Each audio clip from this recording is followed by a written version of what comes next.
Two huge names in Counter-Strike have tripped and stumbled in their first best of one. Now they stand against each other. Two titans going to be butting heads in just one map, and the loser of which will end 0-2. I'm joined by Freiburg and Sponge once more, and you can see the odds for this one are going to be eternally difficult to balance. Betway have, however, given SK quite the edge, as you can understand with their recent form. SK have been just dominant, best team in the world due to what we've seen from them as of late. Of course, Australia's going to be looking to take that. Not in Cologne, though. Dane's not present. But SKVP, what's the crowd saying? Yeah, about a 60-40. That seems to be pretty typical. There's still plenty of VP fans out there. Yeah. Gents, where do we start this discussion? It does seem like SK is going to be our first port of call just because we're nodding heads, as we said, one of, if not the best team in the world. Chad, I want to start with you on the end there. Sure. SK, the Brazilians, two trophies of the last two events they've attended, looking to make it 3, if not 4, into Krakow. Who, if anyone, is going to be able to stop these boys? They're on a bit of a roll. And Space Soldiers, apparently, are the ones who have put a stop to them so far today. But the most interesting thing I think about SK going in, I touched on it earlier, is I think they play some of the best theory Counter-Strike in the whole world, right? The way that they adapt to situations, the fact that they've sat down and they've gone over it appears like every situation and how to react as a team. And then when you have flashy plays like that, Fallen, Fur, Coldzera, even Phelps now, Taco doing his job as a very solid role player. These guys, they're the whole package. And I was really impressed that they were able to reinvent themselves with Phelps. I didn't think the way that the team was going to work because FNX was such a passive player when he was in the squad. I didn't think the balance would have been there. But they've been able to find that. They've been showing a strong summer so far. Sure. And I think, they're in a good place to carry that through. It's just crazy to see them going up now against, VP. It is scary, absolutely. Now, I mean, this is where I get the fun opportunity to ask you, do different teams feel different when you're playing against them in the server? As in, do you have like the feeling like, oh god, it's SK again? Or is it more of just a case of they have a very good, firm understanding and grasp of how to play this game? I mean, sure, when you play a team, you kind of know what they like to do. You know if it's a team with a lot of confidence. Like, for example, playing against Fur can be a nightmare, right? How so? This guy, he can just ruin like T-halves for teams, right? A CT, he pushing up. You see him in Pop Dog on train, right? Just pushing up the ladder with MP9. You're like, hello? What's happening? Could you stop, please? Yeah, I mean, and I remember just playing against Fur. He's probably one of the most annoying players to play against. And you have players like Coldzera, Fallen, Taco, even Phelps has been getting really good on the roster now the past couple of months. And I mean, yeah, a team like SK in this current form should be a team to fear when you join the server. Yeah, no doubt about it. And actually what's interesting is as you're talking about Fur, another name springs to mind. I don't know if it was you, Chad, but someone was talking about how Snax has been considered one of the most irritating players to play against. Just in a 1v1, in a server, this man, hailing from Poland, really can get under your skin. Adam said it earlier in the green room, like that he's a magnet for smokes. My term is he's a moth, and the smoke is the flame, and they're always going to it. That's how I call a lot of puggy players in Australia. We call them moths, right? Because they're always loving and gravitating towards those smokes. And he's prolific at being able to play around that. You got his name up the top, and I think he might have a little apprentice out there called Stewie. Yeah. But Snax in that regard, he's just so dynamic in his approach to the game, and he's very cerebral when you see him playing clutch situations. He's always making the right or making you make a mistake, which is a difficult thing to do as a player clutching. But he definitely has his routines. He definitely has things that he likes to do. Like on Cobble, there's probably some ones you can grab some good examples. He's almost the king of drop zone, or the king of banana, but he's fantastic at grabbing the drop zone area of the map and controlling that. And then on the CT side, the A-Long, you see him with the shotgun, you see him with the AWP, always menacing in those positions. And I can't imagine, like I didn't get to play against them very often, but if you're going up against these guys on a regular basis, it's so difficult to try and counter a play like that. I don't know how you guys would have done it. I mean, I just can't remember how many times we've tried to go A-long against Snax, and we know they have low money. Yeah. They have a Mag 7, right? And we just, okay. Oh. We died 3. All right. No, you but know I it's mean, coming. There is an acknowledgement. You know what he's doing. I mean, Snax, he's a world-class player. He's one of the best players in the world when he gets his game going. I mean, he's been MVP this year at Las Vegas when they won. And E-League Season 1 as well. 2 MVPs this year. Yeah, and I mean, a player. Yeah, like Snax, he could just pop up from nowhere, right? He could just like literally come on maybe against SK this time. We'll see, like this game. But he's a player that can just win games for VP. Yeah, he's scary. And of course, we're talking about Cobb. We don't actually know where we're taking this one yet. I want to rush through this veto so we can get some understanding of where this one is going to be going. Of course, SKVP, though, yes, SK's form has been fantastic. You heard it from Taz himself. They don't know if they're going to be going out in groups or if they'll be lifting that trophy. It's just how VP rolls. And when you put these two names next to each other, sometimes you do get something spicy. The only map that you would have said that VP are better than SK on is Nuke, on paper, right? Obviously, we haven't seen them play just yet, but you would be saying that it would have been Nuke, and that's gone straight away. To end on Mirage, this is actually very interesting because we just saw how strat-heavy that VP wanted to be on Cobble earlier.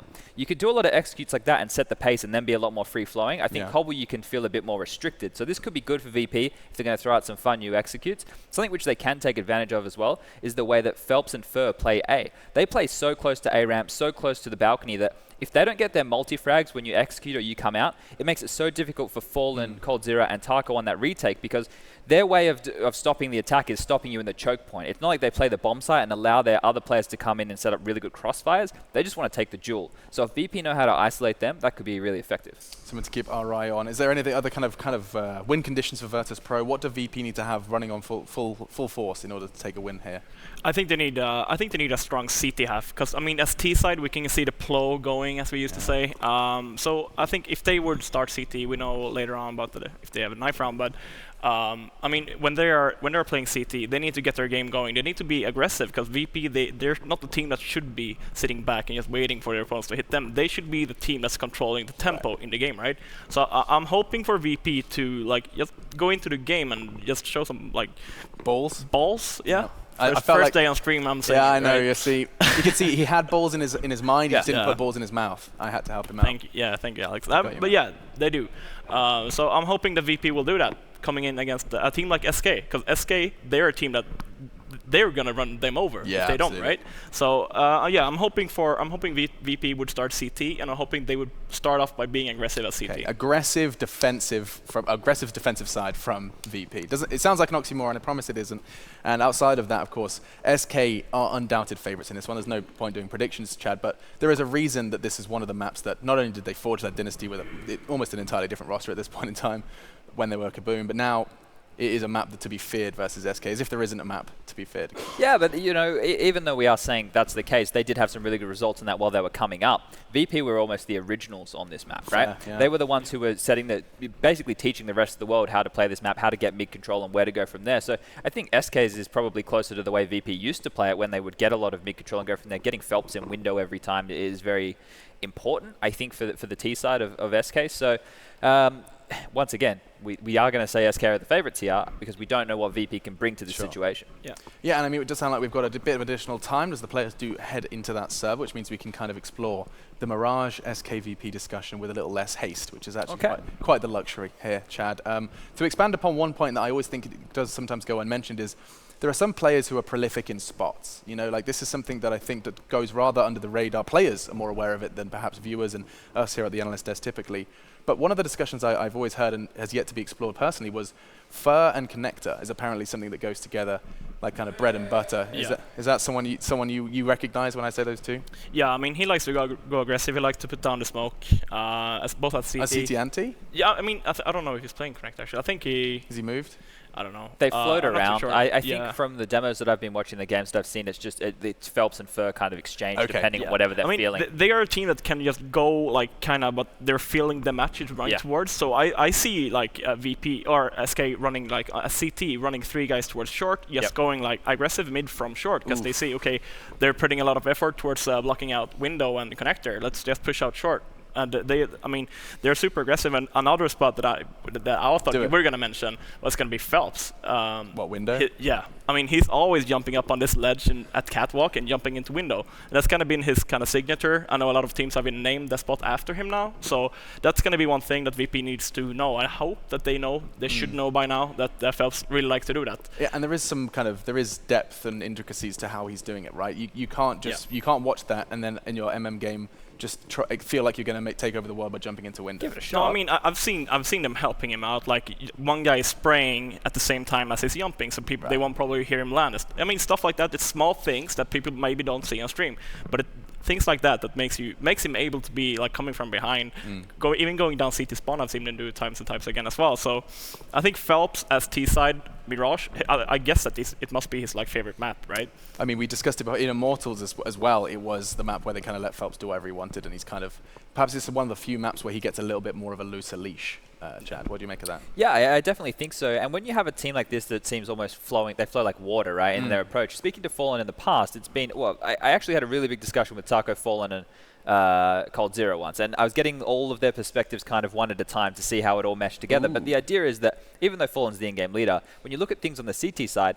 the players have ideas of what they want to do. They're going to say what they're doing, and then everyone else kind of molds around that. So it's constantly changing, and I think that's a cool thing because sure, you want to have your practice moves. Sure, you need to have your setups and understand how to rotate. But if you can be on the fly like that, it's so difficult to counter. So that's something that I think VP can also be kind of credited for as well, because they've been playing together for such a long period of time. They understand each other so well. They definitely understand the system and the style of Counter-Strike that they want to play. So right now, it's going to be VP being a lot more rigid in their approach early, and then being able to hopefully adapt going on. And then SK just battering the storm and hoping that what they choose to do that round is a good counter. I remember a little kind of, if you rewind the clock just a little bit with SK, I think under a different organization at the time, I remember Fallen saying in an interview that they don't just do like dry runs. He doesn't feel like they're particularly effective in their strategy. He actually focuses on like the decision making. He basically has flowcharts in their practice where it's like, so that's what I call the theory. That's the theory, yeah. right? So we're 3v3 and we're in drop room. What do we go from there? Like that, these kind of like,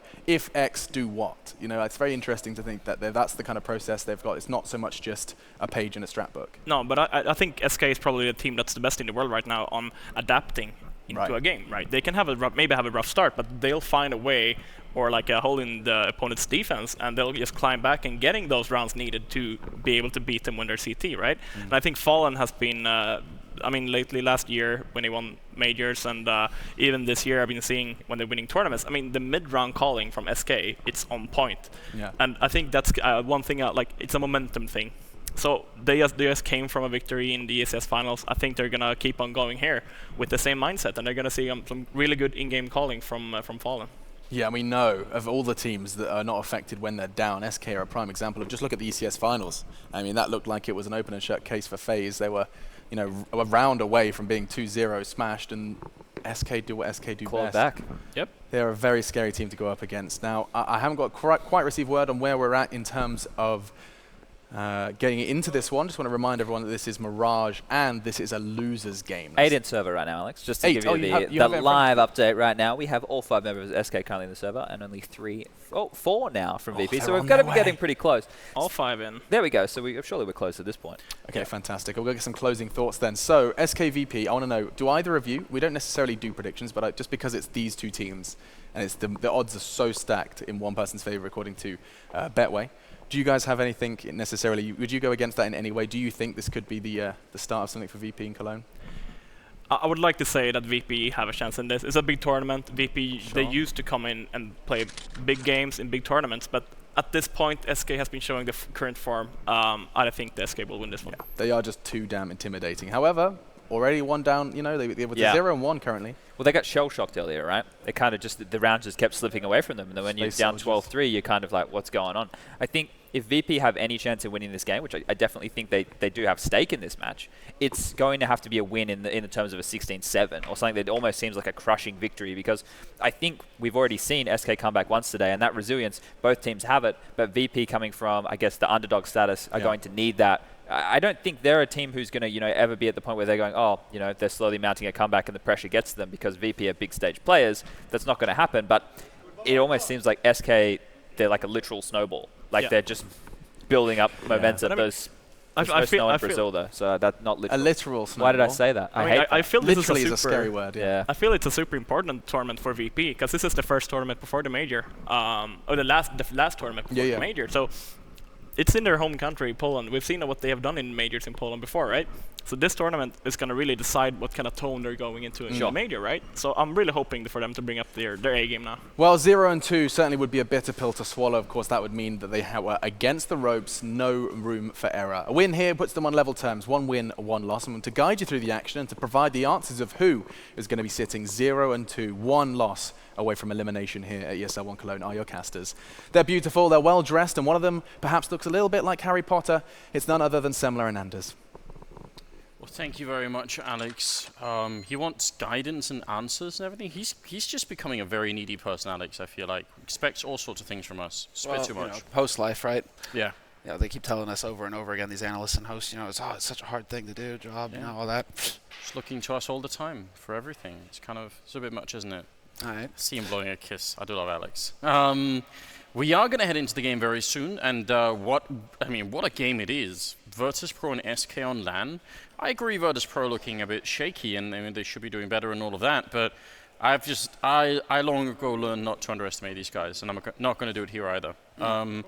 What's the famous phrase that we always use when it comes to these? They play to the level of their opponents. That seems to be sometimes true, and I'm sure they weren't happy about the result earlier. So, well, that's what our old saying used to be, right, Anders? I mean, it was just you never bet on Navi or on VP. Yeah. Because both teams, they could play to the level of their opponents. You would expect them to just crush an opponent, and somehow they're losing to them, and vice versa. Then they just completely obliterate one of the top tier teams. You never knew what you were going to get with either of them, which has always made it way more exciting to watch both of these teams. I think they have a lot of fans because you just have such incredible players on each of these teams. The rosters are so stacked.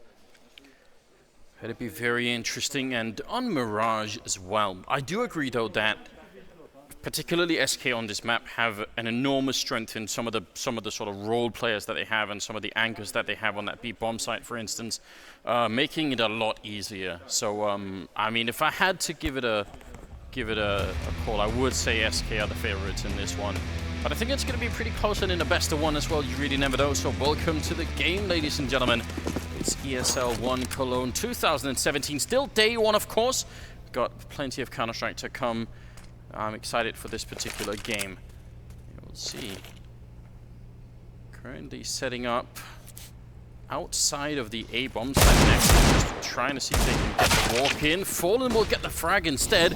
Taking down Pasha. That's not a bad way to get started in the game if you're SK Gaming. And now they're going to go check underpass just to make sure that there's no flank coming in. That's really thorough work from SK. They can still retake the site, but now they're sure that they only have to focus on the site itself and nowhere else. That's a pretty good job, and one hell of a grenade too. Well, there we have it. I mean, can they actually hold on to this, though, VP? Because they've got that bomb planted now, so it's going to be the full 5-man retake coming in here for SK Gaming. Everybody coming from the same area, so this is just going to be a straight-up brawl. They're out of utility, and it's all about the headshots. And already, Bialy, Neo, everybody chiming in for VP. They've brought it back to a 3-on-3, Anders. Tapping a little bit. Taco with one hell of a headshot, and he's got the kit picked up, so he's going to be able to defuse the bomb. Will be close, but not close enough for Virtus.pro. So SK winning the round with a double kill. Yeah, it's nice to see them. That's some basic work that teams sometimes forget, but just that little part about checking the middle makes me quite happy. And then it's a bit of a shame they lost so many people to jumping by the boxes in the corner, but ultimately it's going to work out just fine for the SK side. Now this is interesting though. Normally you put the bomb down in the pistol and you don't win it. You just wait and buy in the third round. Not for Virtus.pro. They've gone AK on Snacks instead with that armor. That's very curious.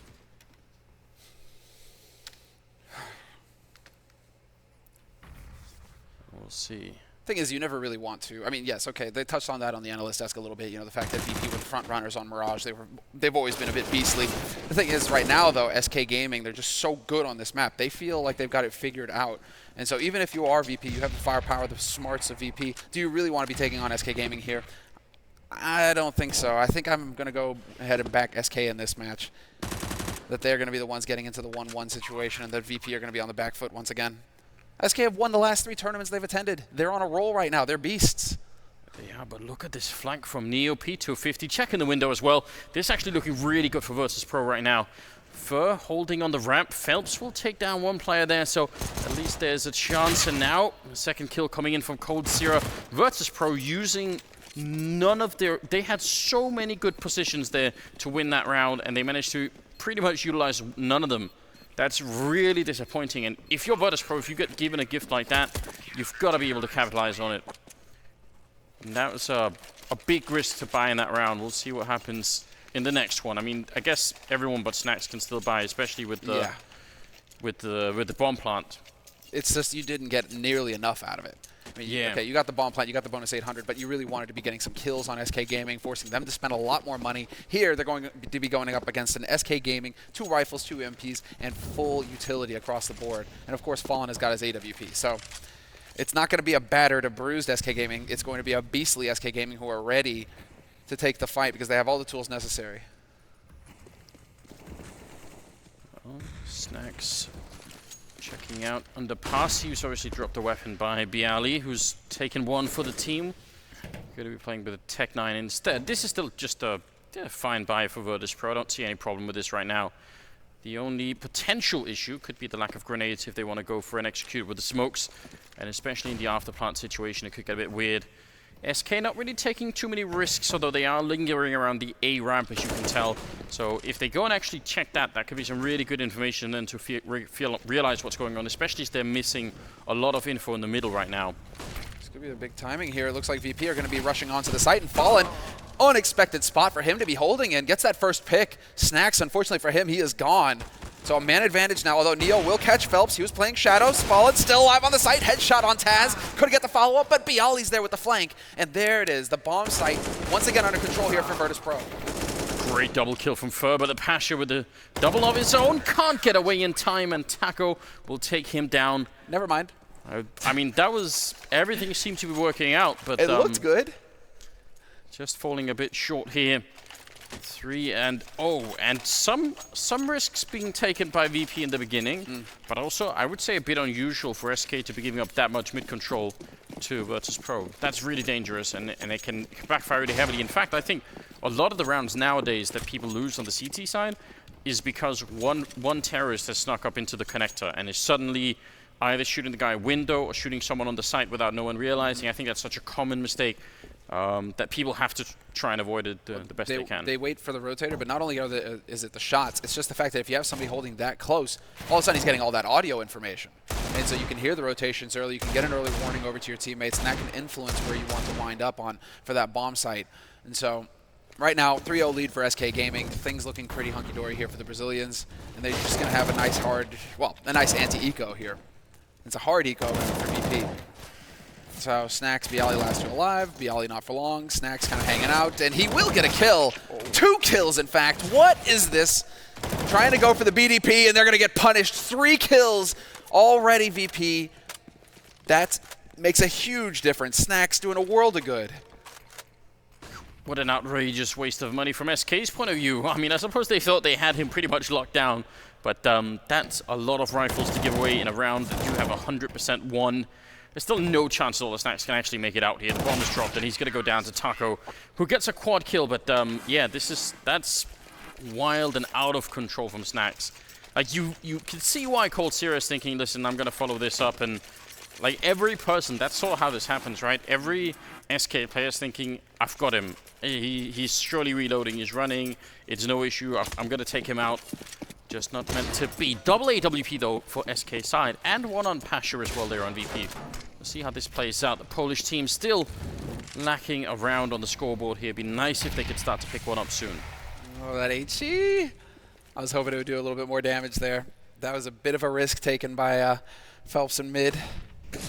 But instead, it does look like there will be a little bit of a crossfire here. Phelps kind of hanging out towards window. Fur, hoping to catch somebody out in connector.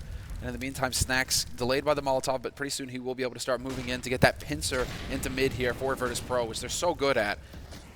SK Gaming, though, using a lot of their utility here to try and stumble that, to try and delay it a little bit longer. Another Molotov going into underpass. But eventually VP will make it happen, and now they can go for that collapse onto the A site once again. Oh, Snacks making his way up in connector. I think he made enough noise that Fur should have heard on the other side. He's definitely aware that something's going on. Snacks walking right in through the fading smoke. And this is what the panelists were talking about. Snacks just drawn to that smoke. Dude, I like Chad's way of saying that. He's just a moth. Makes total sense. It does make sense. Well, they've lost Fur in the meantime, but Taco's still on the bomb side, and a bit of an off angle for him. Difficult to guess that he was going to be there. Now that's the bomb drop, a big problem, and Phelps picking up another kill almost at the end of the round as Taz does go down. That mid bomb side position, it's very, very bad if you're on the CT side and they come out apartments and A ramp and you're there, because then you're dead immediately. You can't get away. There's nothing you can do. But if they're only coming up ramp, they're not going to be looking. There's no reason why they would, and it's so unexpected. It's very, very hard. I mean, it's not bad play from Virtus.pro. It's just that, you know, you have 3 or 4 other angles that you've got to cover at that point in time, and that's just not one of them. 9 times out of 10 at least. So 5-0 lead here. Are we gonna get the change? Nope. Looks like it's gonna be contact B instead. Waiting right outside of B apartments. I was thinking that they would just try and go for the rush, but those anti-rush nades would have definitely messed them up, and so VP kind of playing it patient, hoping that somebody on SK's side is going to go aggressive here, look for a peek, and that's where Taz can step up with that deagle, maybe hit a one-tap, and really start the ball rolling here for the Bears. But patience from Taco and Cold. They've actually set up a trap, so it's really not going to work out here for Virtus.pro. If they're expecting somebody to push, it shouldn't happen. That's a nice play from Taco. I kind of like that. Does eventually fall back, or Virtus.pro will over from that side. Seems just a bit disjointed here. You know, they put in some grenades towards B, but surely there's no way they could believe that that was really a fake. So I just think maybe they decided to cancel that halfway through for any number of reasons.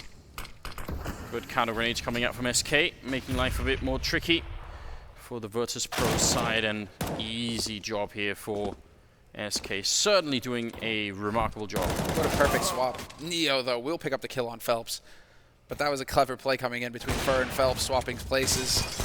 Fur making sure that he backs off and stays alive with that low HP, drawing in the VP players from Connector. And look at this, Snacks. They're gonna get spotted eventually. Sure enough. Somehow Taco doesn't hit a single bullet on him. Snacks was so low, but it seems like VP are getting the majority of their kills on eco rounds here, Anders. What's going on here? Pistols again, just being so strong, so strong. It's one of those classic situations. You would hope by now that maybe they would go for some sort of tactical timeout. That would be nice to see. If they could pick it up, let Cuban do a bit of talking, just get everyone calmed down. I like that they were so ready to take risks early on, Virtus.pro. That's not a problem. It's just when they don't work out, you know, you've got to have the mental stamina to keep fighting and not just get completely shut down, which it kind of feels like they are at the moment. Fur gets a kill, and that's a really important early push there. Big problem for Virtus.pro, because if they were going to crunch that A-bomb site, they sort of needed Bialy to be up there. Exactly. And Fur just doing what Fur does best. And this is where SK Gaming truly become terrifying. Now you're going to start having Fur, you're going to have to start having Phelps, you know, getting out there, getting aggressive, looking for picks. That's exactly what Fur does on Mirage, and he excels at it. He's always a threat. And another pick. This time it's Cold Zera finding Pasha. So 2-man advantage here. And to me, this just looks like SK Gaming are in total control of the situation. Yeah, it's tricky to see what they could do. I mean, in a 5v3 like this, you're really relying on the enemy team to make a big mistake. And a sign of that would be, you know, if there was much of a battle going on in the middle right now, anyone trying to take any kind of an aim fight with VP, that would be a problem.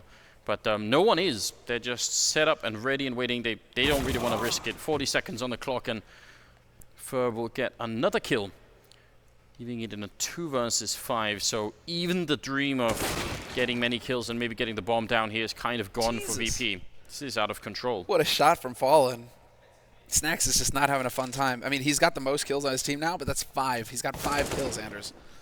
It's not quite cutting it. Not when you're going to have Fallen just ripping his head off like that. And, well, some flashes, no need to rush things here if you're SK Gaming. You've got every player alive, and sure enough, you'll find Taz out in the open trying to make a play with, 10 seconds left in the round. And so that was pretty much it. And there it is, the fail-safe, right? Teams, you know, you get to 7-0. I mean, I agree, Anders. It would probably be better to just call the timeout. You have 4 of them. Call the timeout when it's like 5-0. Yeah. But, you know, letting it get to 7-0, some teams, they have that fail-safe where no matter what, you take a timeout at that point and start discussing what needs to happen. Especially when you have all those timeouts and you're playing a best-of-1 game. This is, and you're not looking as mentally strong as maybe you should be. Virtus.pro do have this weird thing, and I mean, they have, I think, several limitations that stop them from getting late into tournaments now. Well, for one thing, they suck online, so sometimes they don't even make tournaments. Just, you know, if the online portion sort of rules that out. And the next thing, historically, this has always been true, even way back. They're like a sort of a team that peak late in the tournament. That's a big strength if you can make it through the group stage, right? Because it's like they expend almost minimal energy, and then once you get to the playoffs, they suddenly become really good and they're way better. But you sort of have to make it through, right? And it's a problem now because you know, if you end up facing teams like SK in the rest in group stage, it's just a bit of a nightmare. Well, this could be particularly painful, right? If you're a slow ramping kind of team, the format here is different. Usually Swiss, you're used to having like 1 round per day. And so your group phase goes out 3 days. If you go 3-0, 0-3, right? You know, there's a little bit more time for you to ramp up. Here, we have basically 2 of those phases crunched into 1 day. So your tournament could be over in 2 days. If you go 0-3, that's it. Nicely done, though. They're starting to find some picks here, Virtus.pro, and that's going to make the difference. Man advantage now with the plant on the A site. And SK Gaming, they can start thinking perhaps that now's the time to save. Yeah, I would say don't really do this. Maybe if you, I don't know, I'm not sure exactly how much money they have, but if you've got enough, you can always try and get a bunch of kills and just make life really hard on them. Which I guess is what they're probably fighting for right now. They just want to make sure that they don't save 4 rifles, and it's actually not a bad move for SK Gaming if they can succeed in doing it. Taco's going to go down, Snacks well aware. And now, finally around for Virtus.pro, 7-1. And he's, it's not that much money in SK. I thought maybe it'd be a bit more. So that's, yeah, they needed more out of this round. A miscalculation maybe, or at least a failed attempt to do the economic damage. Just VP actually hitting shots. I mean, that's kind of been one of the major issues here is that they've lost pretty much every duel so far at the beginning of this first half. Now, they have a round where they get 2 opening kills, and that makes all of the difference. And so SK, you know, they roll on confidence. They want to have Fur out there looking for fights, but that might temper that just a little bit. That should play in Virtus.pro's favor. If SK start to hesitate a little bit, start losing some duels, that will have an impact on their CT side. 7-1, SK still in the lead pretty comfortably here. And the double op, right back into the double op. Oh, that nade! That's so brutal. Flash coming right through the smoke. Taco almost getting caught, but he's got a bit of backup here in Cold Sierra. He's immediately going to lose his teammate, and Cold now alone on the site. Triple entry happening here for Virtus.pro, and that's more how we like it. Fur and Fallen just have to back off and try and save what they have. Enough of the mid control, get in there, go for a timing play, and just explode onto the site. You know, that Virtus plow, that's what they were known for. Just get in their face with a big explosive play. Don't really rely on the duels. Just try and go for that execute. 1 flash and everybody run through the smoke. And so VP kind of simplifying things. And really, this is why teams hate playing against Virtus.pro. It's because they have so much experience. They've worked out so many strategies over the years that they've been together that at any moment they can just change up their game plan. They all know how to play with each other so well. I wonder where I mean, Taco put out a great HE grenade through the smoke. That was sort of a blind guess, but once he gets flashed through the smoke, I realize Cold Sierra is behind him with the AWP, but you wish that there was just a couple of more grenades coming out into that B hallway. They're so effective, especially if you have the Molotovs, which I think they should have, maybe had. That could have been interesting, but yeah, once the Ts are actually allowed to get out the hallway and jump out the window like that, especially when both of your players are pushed that far back, it's not like you have a crossfire setup. It's a bit different if let's say Taco was holding that plateau on B or the hallway, and he falls back, but then Cold Sierra is on catwalk towards middle, then you could do a crossfire and it makes more sense. Very aggressive move coming out of Fur, as we've been talking about. He loves doing this, but he's been denied. Has to fall back instead. It's going to be an A execute coming in with Fallen hitting a great shot, taking down Snacks. Again, looking for that opening kill. Fallen is gone. Cold then goes ahead and proceeds to pick up one of his own, and they spotted the man in sandwich as well, and so definitely Bialy not long for this world. VP getting picked off 1 at a time before Neo finally steps up and is able to bring 1 kill back. But that's pretty much all they're going to get in this round, it looks like, because already it's Neo alone, 1v4. Doesn't even get Taco at the murder hole. 8-2 now for SK Gaming. They lose it, and then they bounce right back into it, with 4 players surviving as well. And so that economy that was looking a little shaky, where VP probably were patting themselves on the back like, yeah, we're getting close, guys. 1 more win, and we're going to have them, you know, ecoing. It's going to be getting easier, and we're good. Nope. SK Gaming recovered just in time to prevent it. Very interesting, and very sort of disjointed. I mean, without the entry kills on that A bomb site, you can tell that there's not much left. That mid flank that's supposed to be coming in just doesn't really do anything, and that's just a problem for the SK side here. 6-round gap, and we're moving into the 11th round here. Single AWP back on SK side, but still very important. And once again, yeah, the aggressive push. Ooh, we get shut down immediately though. That's not bad. There we go. There we go. That was what VP were missing before when Fur was going for his aggro play. He can hit some headshots. It's going to start looking good, but then Phelps with the double spray brings it right back SK Gaming's way. What was that? Such a shame for the VP side. Fallen doing something that he's an absolute expert in, pushing close. Didn't realize that Neo had run through the smoke, and that's just a miscalculation on his part. 2 versus 3. The bomb is in top mid being picked up here, but Snax is going to get flashed, and Phelps will find a 3rd kill. Maybe even more here as Neo is out in the open. Going for the flick Taco instead. And a 9-2 scoreline favoring SK Gaming is so brutal right now. Oh man, that spray. Long range across half the map. Let's go. And if you want to look at, I mean, if you want to analyze this round from VTB's point of view, those 2 people on top mid are taking that fight, while there is a man in underpass who's, you know, 3 seconds away from being able to help you out. And that's kind of not okay. You know, you gotta make sure you just count to 3 and get the timing down. Worst part is Fallen getting the kill after that. You know, if you're coming through A pit at that point, you're like, they're not going to hold passive. We should be able to walk up, you know, ramp here and start at least making our way onto A site. And then Fallen's just like, no, actually, I'm holding point blank with the op shotgun. Let's go. I mean, Phelps right now, he's doing some pretty good work for the Brazilian team. Jumps him up, but they're so even right now. There's no real weakness on SK Gaming. 11 kills for Phelps, Fur, and Taco. And then Fallen and Cold, they're not even that far behind. 8 for Fallen, 6 for Cold. It's just like, so far what we've seen is a pissed off SK Gaming. I mean, after the upset loss to Space Soldiers to start off their tournament, SK Gaming, 16-14 loss on Cash. When you're SK, you're not supposed to lose a match like that, and it looks like that's pissed them off. They're here to do some damage.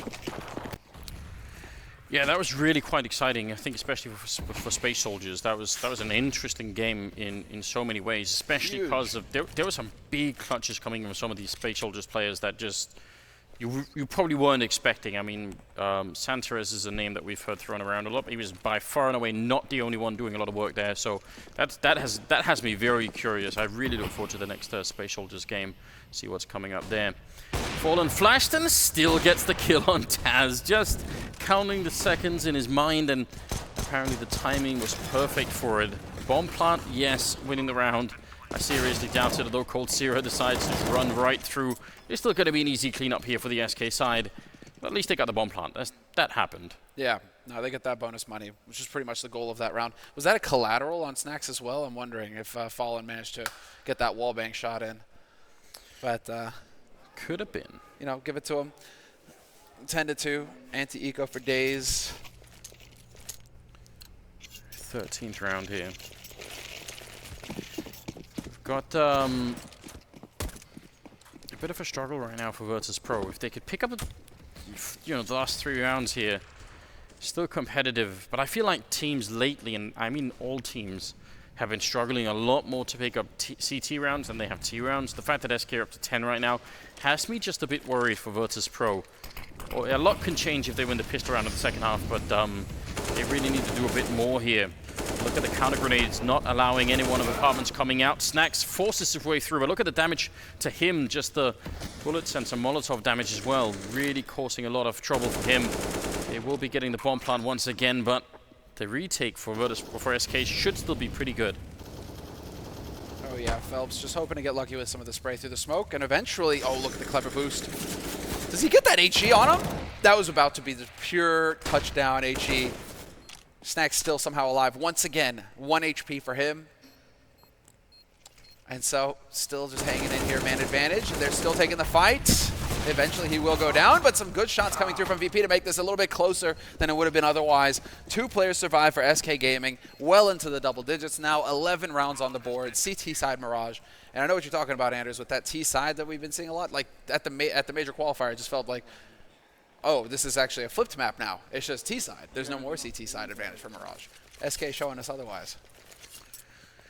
Yeah, it's very interesting how that's been working out. I tried to talk to some of the teams throughout the day here, just to try and figure out, why exactly is that? What's their take on it? And I would say that there are definitely split opinions, but it seems to be sort of a bit of a meta switch going on where you know, everyone is so focused on finding the right executes and the right offense that they spend just less time on worrying about CT defense. Right. And then that could be it. You know, if everyone suddenly decides that's what we need to fix, then that's how the game swings. They've taken down Fur early on, but nice find from Fallen. He's going to go back in the middle there, picked up by Neo instead, leaving Phelps in an absolutely excruciating situation. Going to be in a lot of trouble here either way. They're really slowing it down. That's going to buy some time. Taco gets a kill with the AWP. Phelps finding a way out and picking up another one there. That's a big problem. Virtus.pro, they had him locked in. Now they know that somebody's in connector as well here for VP. That's Pasha with that AWP, 2-on-2 situation. They don't know that Bialy is over towards apartments, but it looks like it's just been spotted out now. And so, will they be able to get the bomb planted? 50 seconds left here for Virtus.pro, and sure enough, the shot, but somehow he misses. No, not like this, Pasha. He will get the kill, but that was way too close, and Bialy will find Cold as well. But for a second there, you just thought this is nightmare. This is a nightmare right here for Pasha. Yeah, I don't even know where that bullet went. It looked like it was like right between his arms or right under his arm or something. That was a bit too close for comfort. 15th round is coming up now, and SK's economy is, I mean, it's not broken, but it's at least taken a bit of a hit. We're down 2 from us. We have limited grenades, only 2 Molotovs and everything else there. So Virtus.pro maybe could find a 4th round here. The flick not working out, and instead Fallen will take a kill on Taz. Oh, man. 12-3 maybe possible here. Fur continues to push aggressive as well. Neo's been tagged down very low. 1 bullet would do the trick. But Fur waiting for some support from his teammates. It looks like he's not quite going to be pushing early enough. And Neo will be able to back out intact. 3 players alive over on the A side of the map here for Virtus.pro. 2 towards Pit and 1 in a Palace. That's Snacks. Looking to see if he can find somebody out of position here to bring this back. Fur still pushing. And I think he heard Neo running back. That's not 100%. I mean, that could just have been sort of fake running from Neo, but now Fur's just confirming it.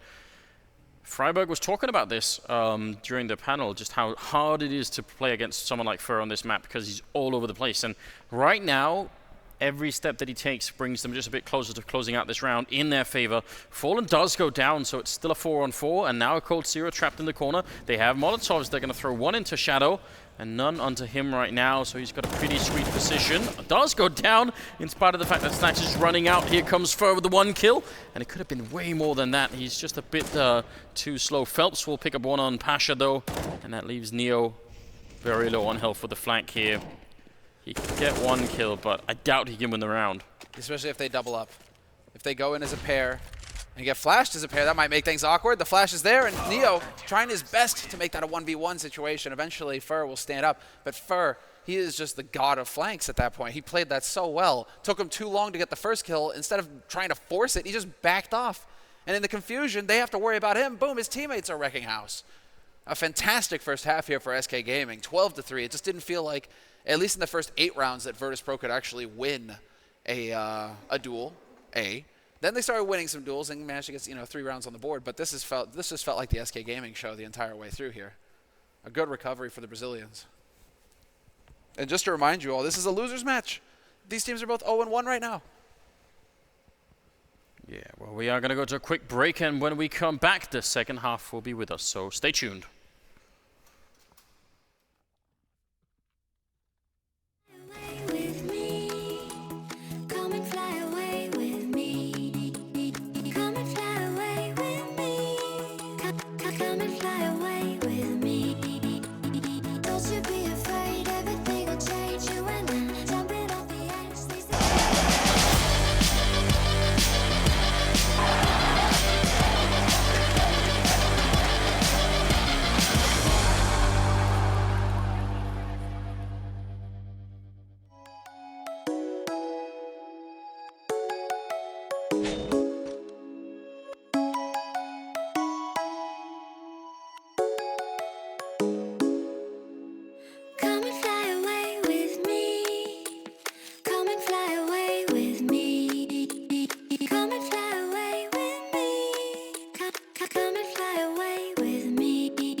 Gaming and Virtus.pro day 1 of ESL One Cologne 2017. It's been very interesting and very one-sided, heavily favoring the Brazilian team that is just looking very powerful.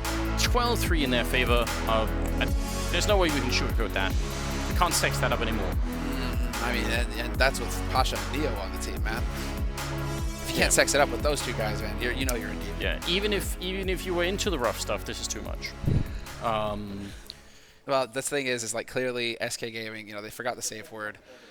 They just decided to go ahead and finish this quick, nice and easy. If they win this pistol round, they're going to be perfectly primed to take this and actually tie it up 1-1 for themselves, whereas Virtus.pro will be the team once again staring down a loss in the groups. Once again looking at a disaster, because this is one of the biggest tournaments of the year. VP are expected to get far in here, make top 4, and at least challenge for the finals, not find themselves 0-2 in the groups on the first day.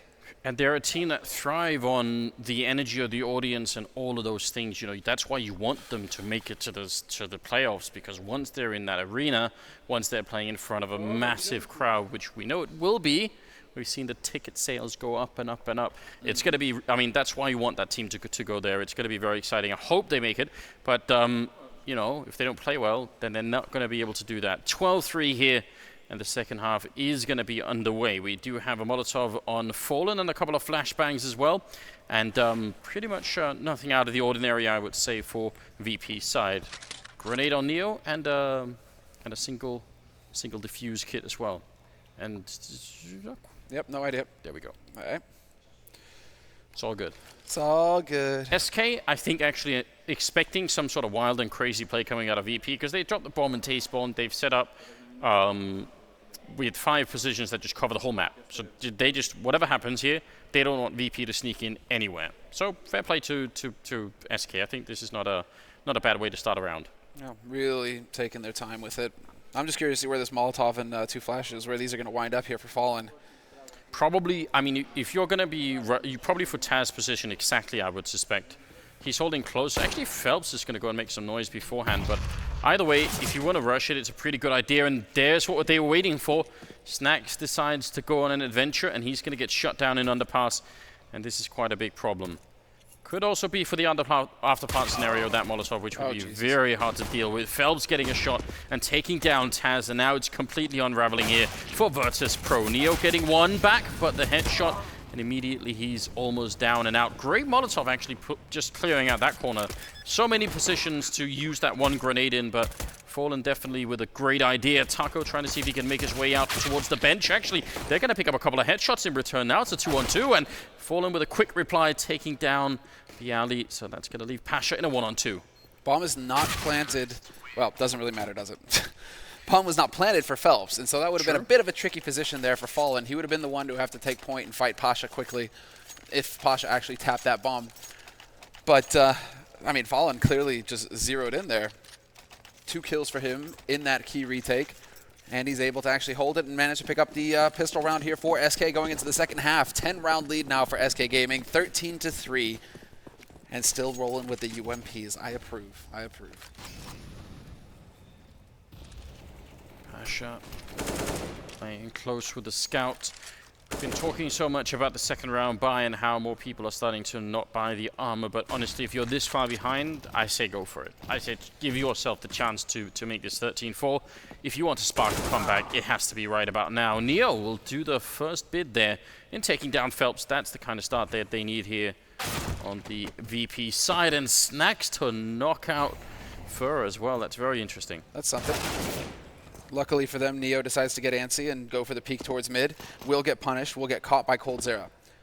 Still well within SK Gaming's means to win in this round. They have the superior firepower.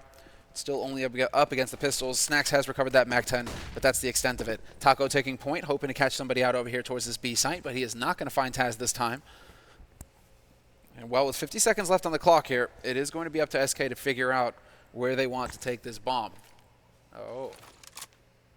Timing impeccable. Can he get the shot though? No! Somehow Snacks wins that duel. It's very strange. I love the idea of having the pop flash, but for one thing, that wasn't a pop flash. It bounced into the wall and then back into the hallway. That's way too long. Like 100% of the time, Snacks is going to be turning around for that one. Another thing is Taco was so far away that he had to jump down and then sort of run down the stairwell. I actually liked none of that. But the idea is good. That's all that counts, people say. Does this work for Bialy, though? They have no idea that Bialy is up here. I mean, they have kind of cleared out CT, so they could be guessing. But highly unlikely. Fallen, it's most likely going to be him getting shot in the side of the face here, especially with Taz making all of this noise. A lot of the focus is going to be right here towards jungle, and sure enough, Bialy pounces, finds the 1 kill, but they still have coldzera alive here behind CT, decides to just take the fight before they even tap the bomb. That's a surprise for Cold. Fresh smoke, perhaps? He was worried about that, wanted to just find that 1 kill. That's what the confidence can do to you sometimes. You decide to just rush it. And well, VP, they get a breath of fresh air here. Yeah, I suppose it's also, you know, if one guy gets on the defuse, then the other guy will for sure be spotting it. If you go before any of that even happens, maybe you catch them as they're trying to pick up a rifle off the ground or some silly stuff like that, you know. So I think maybe they were hoping, maybe it was just like a gut feeling that, listen, I'll beat the internal timing they have in their head about when to look for me. I think that's probably the explanation, be my guess. Or he lost his mind, who knows. Also possible. Snacks is holding in connector, and the Bialy is holding towards CT spawn. It's not a bad setup here for VP to defend the incoming push for SK, which is going to be almost, yeah, no signal at all. No grenades thrown, just running in with the pistols out, hoping to get the bomb plant in as quick as possible. Someone is actually on it. Oh, Bialy, not quite realizing. He actually could have just continued the spray and got it. I think maybe the corpse of his fallen teammate covered Bialy. That's exactly it. I think so as well. Unlucky there for Bialy. He could have been the hero to deny that bonus 800 there for SK Gaming, but that is huge for SK. Now they should actually have a fairly comfortable bye going into the next round thanks to that. AKs, full nades, and will Fallen go for the AWP? That's what I'm wondering here. Nope. No AWP. But an excellent buy here for SK Gaming thanks to that bomb plant. So they should be feeling pretty good about things. No, it wasn't even that. I guess he just didn't notice him in the shadow there. Bizarre, bizarre. Yeah, focus on somewhere else, you have to assume. But with the bomb plant as well, SK going to be looking good in this round with the AKs. And we've seen a lot of teams lately that struggle to close out games. I would suspect that SK would not be one of them. I think they have the sort of leadership in Fallen that is required to really just pick up these last couple of rounds here. They just need 3 more, and Fallen will be getting a frag with the Molotov, taking down Snacks. Next is going to be Neo out of the round. So this is one hell of a powerful start. coldzera is on a weird mission all the way over at B. Can't surely expect to find anyone still here. I guess it doesn't matter because his team is doing just fine, but that's a bit too far away, I would suspect. Woo! Pasha, nice try. He nearly gets it through the smoke. It was a close one. Fallen has to be counting his lucky stars right now. A little bit of team damage going in there even. And for a second, he had his crosshair dead on. He could have picked up that kill. Phelps would not have been happy. Eventually, he will fall to Phelps. There's the headshot. And yeah, when SK, they're already fired up and aggressive in the first half with the CT side when they have the M4s. This is kind of what you expect to see from them when they have the AKs. Just headshots galore everywhere, VP getting overrun. All of the confidence is on the Brazilian side here. But thankfully for VP, they had actually quite a good economy going. 2 ops picked up. Both of those operators have Kevlar as well. So this is a bit of a, well, I mean, I guess you have to risk it. It's 14-5. You got no more room to back up. Yeah, something has to work out. Some damage through the smoke onto Pasha. That's going to be very annoying. And he also missed the chance to take down Fallen, who was leapfrogging across the middle for some odd reason. Now they know that there's an op in play for SK as well. He lost the element of surprise and got nothing for it. But a bunch of lead to the face. Well, I guess more to the body. If he took it to the face, he'd be dead, right? So yeah, maybe the leg.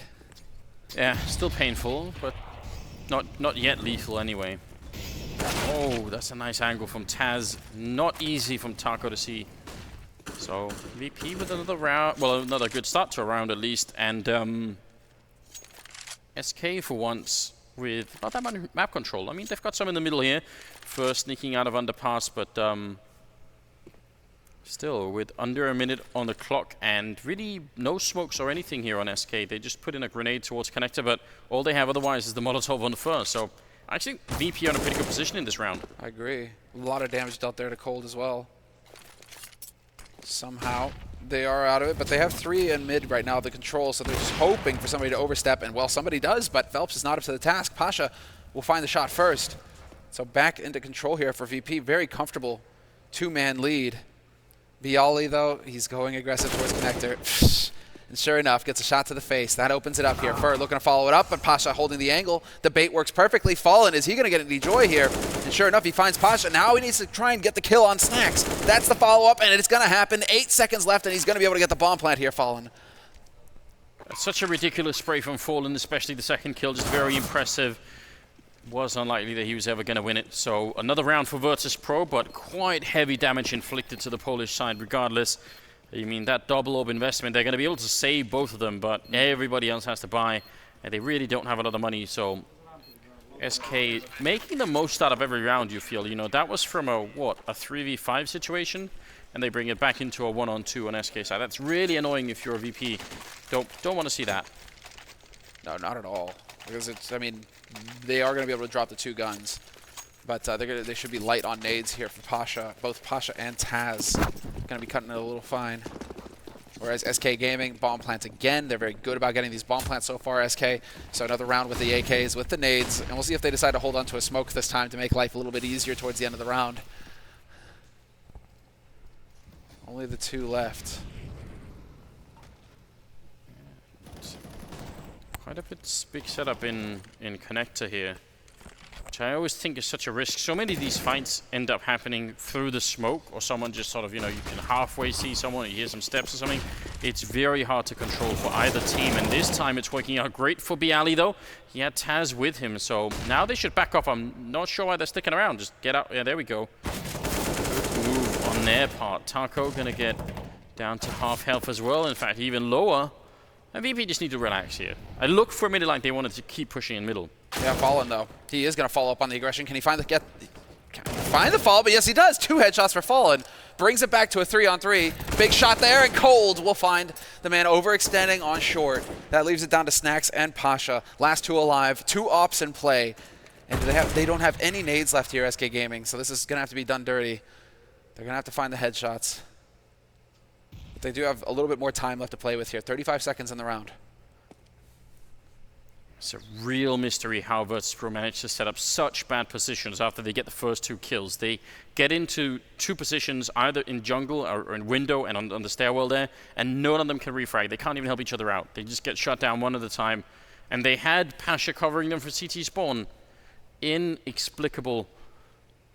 Pasha now scoped up towards CT spawn. Easy kill on Fallen, with just 8 seconds left. That might just be what they needed. Trying to get the bomb plant in, but Pasha's going to deny it, and that will win the round. So all hail Pasha. That's what they needed. That's really what they needed. They needed Fallen to be looking the wrong way.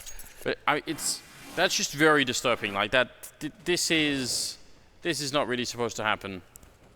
It's like Galil as well, just shutting them down. Yeah, 6 shots from Fallen. You got to give it there. It's like it's that tough situation where it's like MVP.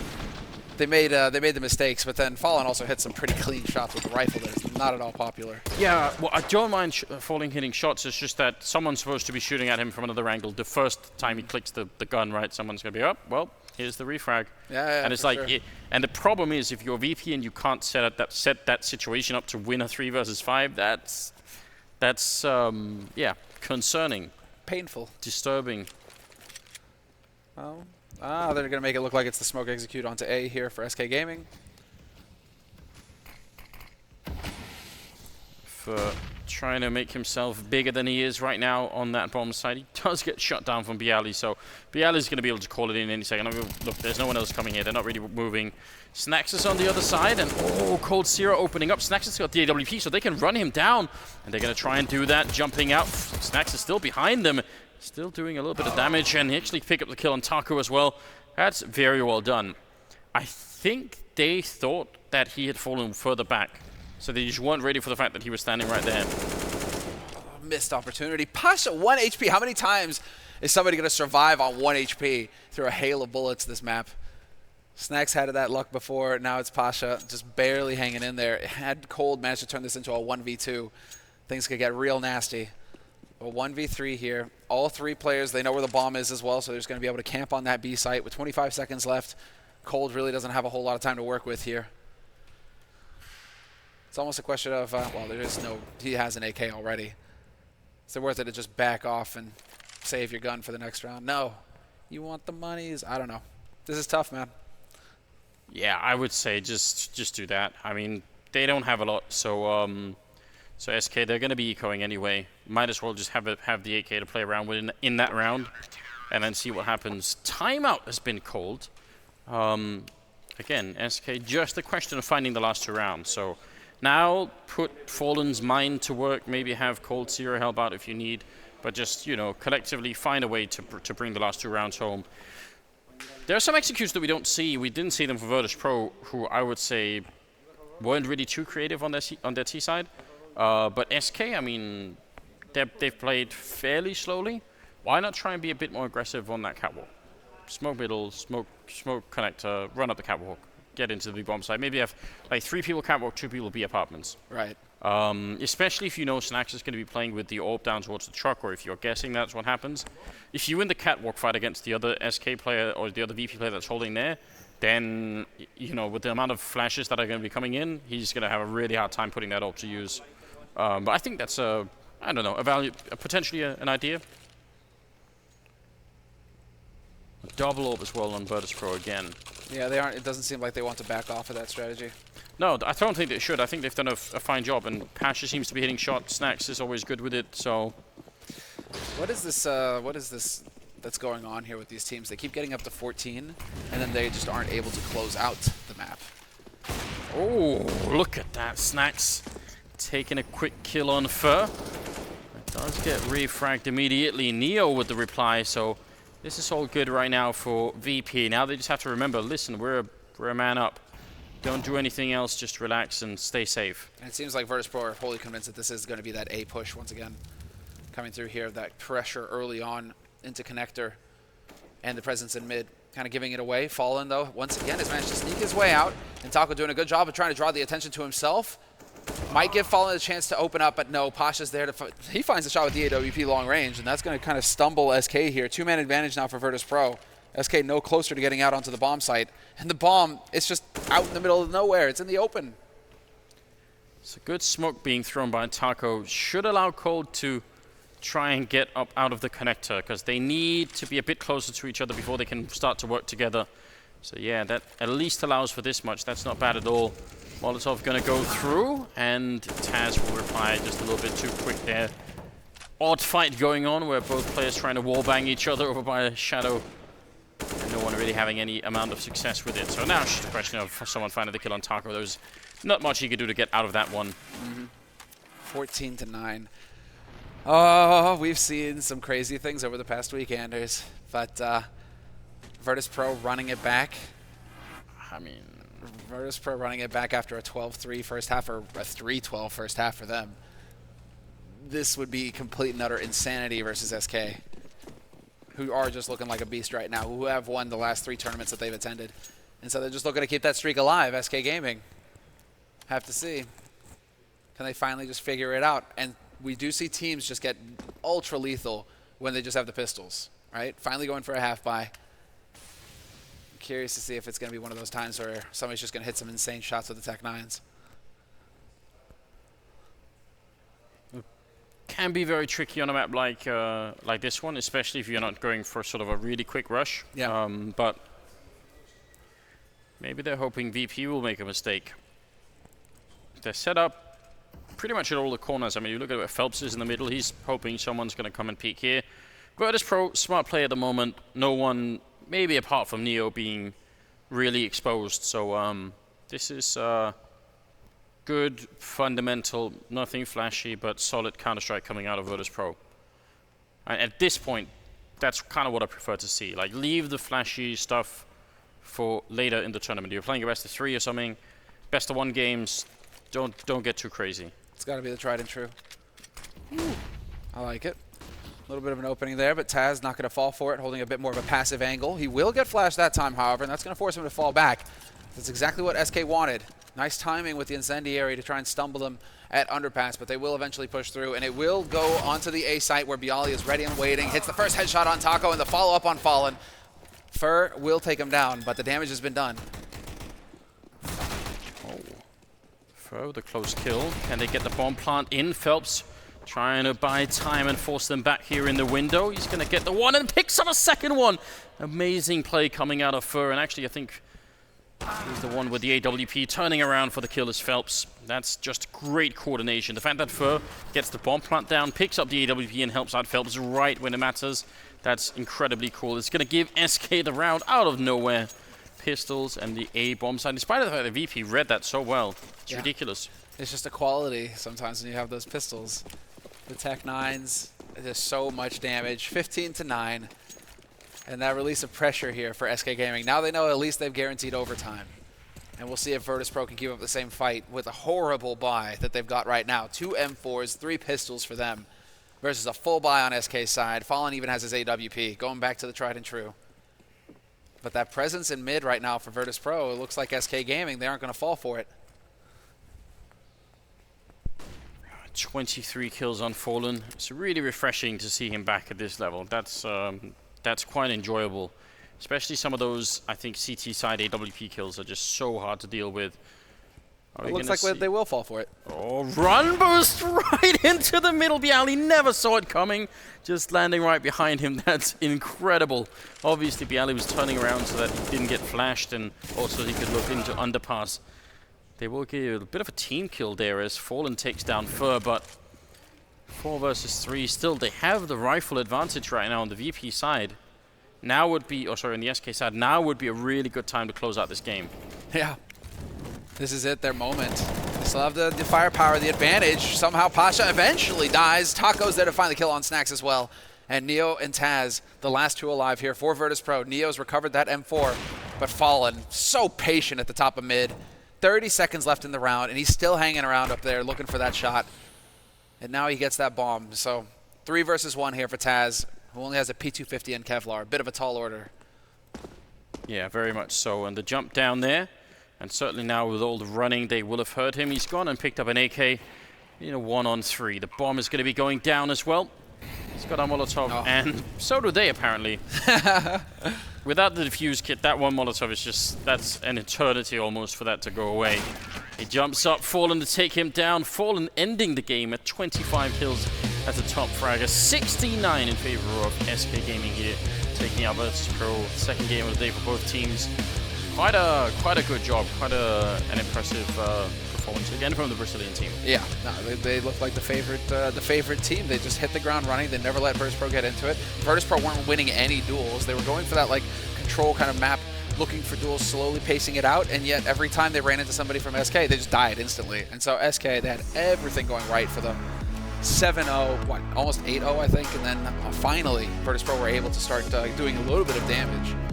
But I think they just gave way too much of a lead to SK Gaming.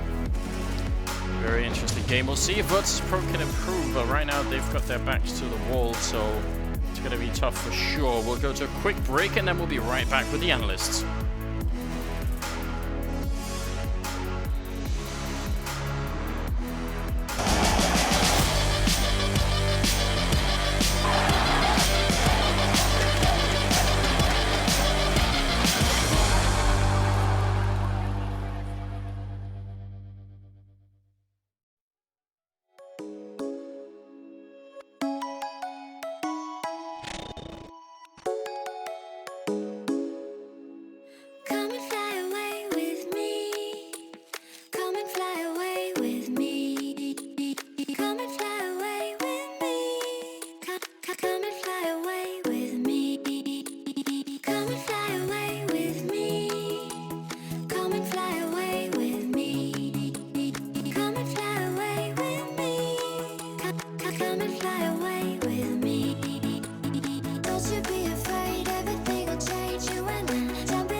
a Safeguard post-match breakdown.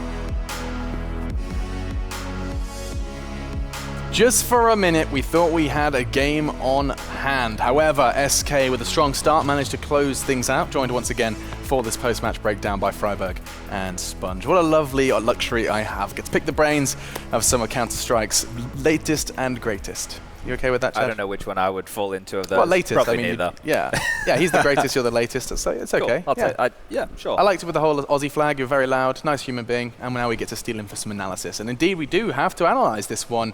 We set the scene saying that VP are trying to get themselves on an upswing, and a lot of general consensus suggests they are trying to get back to the the former glory we know VP have had, especially here in ESL One Cologne. But it does seem like it's gone pretty bad from the start. Both pistols going the way of SK. Adam, I think, is a good place to start. Perhaps a little glimmer at the end.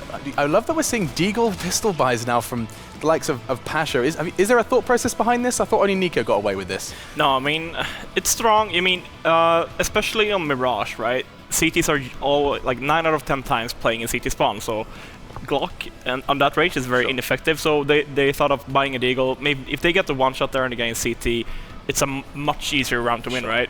Now they got killed instead, having like 4 and 5. They got pretty bad positions. They don't have a lot of map control here. They're sitting like in the ninja corner. Hard round to win, like overall. And great nade usage there by Fallen. He's using his flashes and smokes, forcing the T's out. It's kind of brutal to watch how this... It looks chaotic. It looks messy almost, Chad. Messy Counter-Strike. Yeah, well, the one thing, with the way that Adam had just clarified that round is they didn't have any map control, so it was only going to be a matter of time until they got found out. They didn't have any utility to make a mid-round move happen at all. So them not getting any pistol rounds was a bit of a struggle, and I think if you look at the way the game unfolded, we were talking about how we wanted VP to go out and be the ones finding picks. Unfortunately, they started on the T side, and SK were doing that to them. They were picking them off. They always were finding themselves in 4v5 situations. You've got Fur like dry peeking Palace, just on a gun round. Just like, hey, I'm just going to do this. It's like round 6. Why not? Let's just strafe out wide here and grab a frag.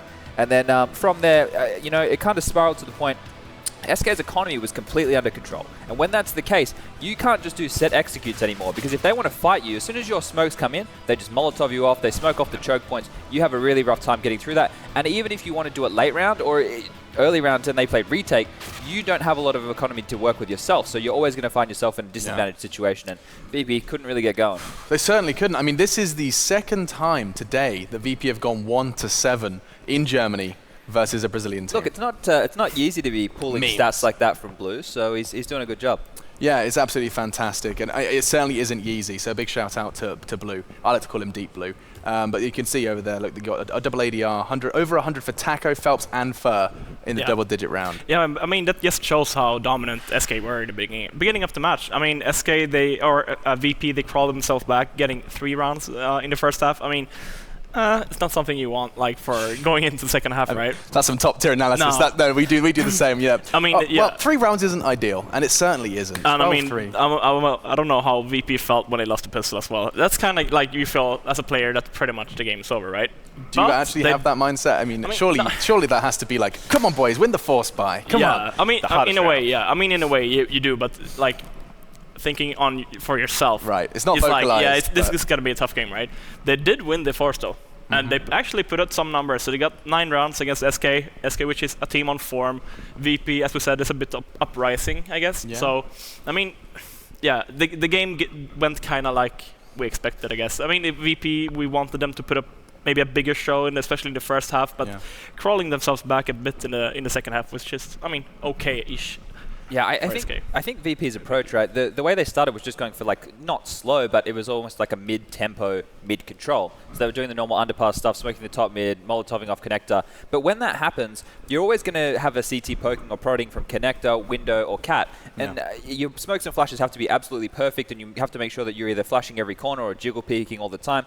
And they just weren't doing that. And then once that happened, it was just a bit disheartening, I think, for them. I think if they had started with a quicker tempo, maybe a quick B split, or maybe they'd done something really fast and flashy, maybe an explosion or a contact play onto a site, they might have had more success. But when you're split up like that doing a default and you get picked off, your execute or your plan for the round is already thrown out the window. And if you don't have people in position to trade, what do you do?